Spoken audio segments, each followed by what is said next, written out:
Welcome to the Rundown, everybody. We have a great panel today. Victor Chi, Francis Maxwell, Justin Mosier, Jason Rubin. Very excited because Wrestlemania, gentlemen, is around the corner. It's coming up this weekend. Very special guest joining us from New York City, Bryan Shields, who is the writer of 30 Years of Wrestelmania, an awesome book that details the history, the stories, the behind the scenes of 30 straight years of Wrestlemania. This has become an epidemic. It was at one point one of the biggest shows on earth. Wrestlemania, and it's very exciting. Me and Francis were at WWE Raw last night. There was a lot of great storylines from that, but first let's bring in Bryan. Bryan, first off, how you doing today, and are you excited for Wrestlemania around the corner? Gentlemen, I'm doing great. Thank you so much for having me. Bryan, we're going to get right into it with you. We know you recently wrote 30 Years of Wrestlemania. We're very excited. Could you tell us a little bit about the book and what inspired you to write it in the first place? Absolutely.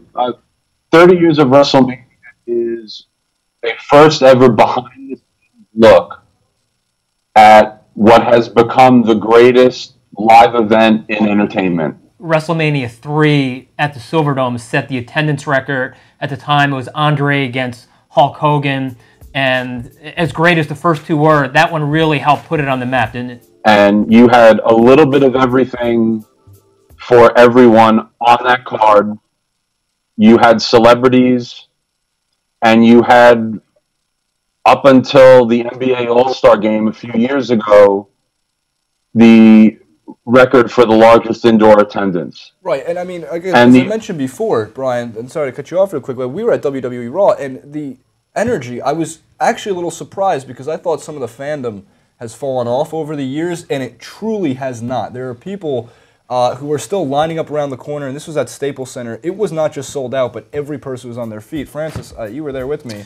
Yeah. Especially going into Wrestlemania around the corner and getting to talk with Bryan here, who wrote this amazing book about 30 years of Wrestlemania. What did you take away from being at this event? Well, I mean, it's just a spectacle. You're sitting there and you see Snoop Dogg is obviously there bringing in this celebrity aspect of it, which Bryan talked about.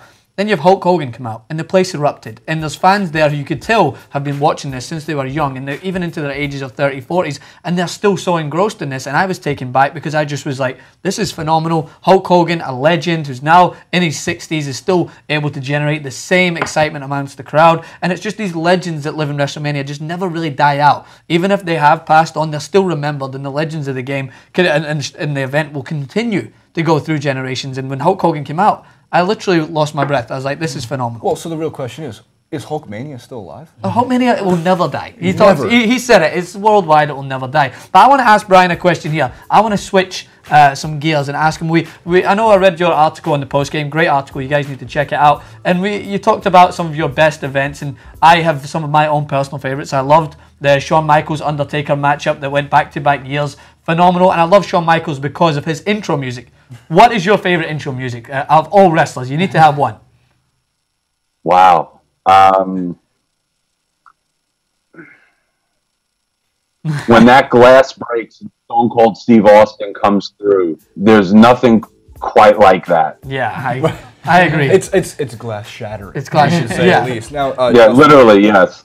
It is. It really does, and it captivates the audience. That's what's so great about wrestling in general is when you watch it, it's a show. It's one of the more captivating shows you can see. It beats Broadway for sure. Yes. That I can promise. And in terms of live sporting events, it really doesn't get much better energy-wise. It's hard to really equate that to any other type of event you've seen, and it does. It crosses over between older generations of like our parents, for example, and younger generations when I see my cousins and nephews that want to go and they're 6, 7 years old, still dressing up as Hulk Hogan, and of course nowadays as I should say Hulk, but Undertaker, and of course all the icons. Yeah. Now, Justin, I want to bring you into this now for a second because my favorite move was Tombstone, was Undertaker. I grew up an Undertaker fan. The lights go out, music kicks in. You're terrified. I'm still terrified. I'm a grown up. I can't say grown man, but I'm still terrified of it. Did you have a favorite wrestling move when you were younger watching these guys? I think I got to go with the Stunner. Yeah. The Stunner was just my favorite, and it really was at the peak of when I was really, really into wrestling at that time, and you just can't beat it. Yeah, right? You can't beat it. You know, what's great about the Stunner is in addition to the People's Elbow, they're both once called the most, and I'm quoting here, the most electrifying move in Madison Square Garden history. That's a fact, and that's a real quote. Bryan, how about yourself, though? I know you are the expert here when it comes to WrestleMania and the WWE, and at one point the WWF. What was your favorite finishing move? Gosh, I'm terrible at picking one of anything because, like all of you guys, I grew up a lifelong fan. There is something about the DDT from Jake the Snake Roberts. Yeah. That's a great call. So I'm going to go a little old school here. But for something more recent,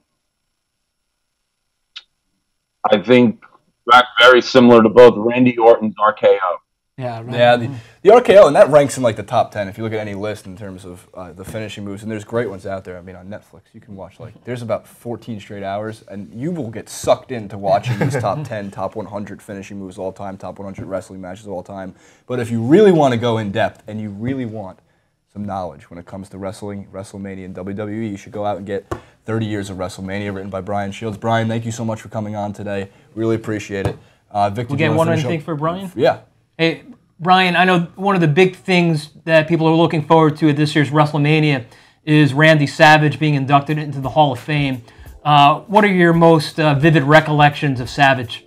Well, first off, like so many of his fans, I couldn't be happier that this is happening. When I think of Randy Macho Man Savage, I think sometimes WrestleMania 4 is overlooked. He performed in 4 matches in one event. You can follow Bryan at It's Bryan Shields on Twitter. Make sure to, again, check out his book. Of course, check out thepostgame.com for amazing editorial content regarding all things sports. And come over to TYT Sports at youtube.com/TYT Sports. Don't forget to subscribe. Check us all out. We're everything, everywhere in the description box below. But most importantly, leave your comments and thoughts. What was your favorite wrestling finishing move? Come on. Let's get into a debate down there. Yeah. The stunner. That's the stunner. It's the stunner. People's elbow. There's too many. There's way too many. Sweet chain music. He just wants Shawn Michaels music. Thanks, guys. We'll see you Bang! next time. The diamond cutter.